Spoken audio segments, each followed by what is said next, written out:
She spent her days rubbing scores, emptying prospects and shiveling shot. At the end of the day, she was absolutely knack and facked. The Sugliestas were called Mary Hinge and Buddy Swallocks, and they were right bugly asses. And they had Fetty Sweet and Fetty Swannies. And the Cotton Runts had tickets to go to the ball, but they wouldn't let Rindasella go.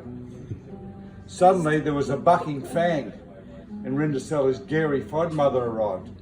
Her name was Sherry Hithole, and she was a light rucking thespian. She arrived on a bucking huge ferries, been drawn by 6 dandy ronkies, had huge halls and big becks.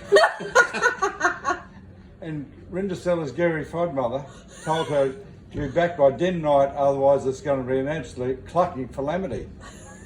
So at the ball, Rindasella was dancing with the Pransome Heads, and suddenly the clock struck 12. And Rindasella's clucking Friday as she ran out of the hall, tripped and went bar several blocks, lost her last clipper. The very next day, the Pransome Heads knocked on Rindasella's door and Betty Swallocks let him in. So the Pransome Heads tried the last gripper on Betty Swallocks and it didn't fit. She was absolutely ducking disgusted. So she turned to the Pransome Heads, lifted a leg and let off a massive mart.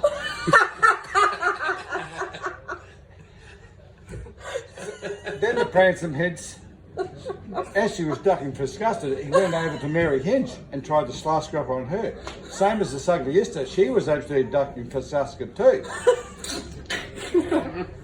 So she turned on the Pransome Heads too and gave him a swift knack in the kickers, which wasn't difficult because he had a big bard on at the time. So then the Pransome Hen tried the slice gripper on Rindasella and it fitted fucking perfectly. Hence Rindasella and the Pransome Hens got married. And the Pransome Hens lived the rest of his life in luck and fuckery. And Rindasella lived the rest of her life with a fallen Swanny. The end. How the hell do you remember all that other fallen string? That's knocking farts Oh, God! Well, I haven't got a poem, but I've got a joke. Okay. Knock, knock. Who's there? I'm joking. I can No one's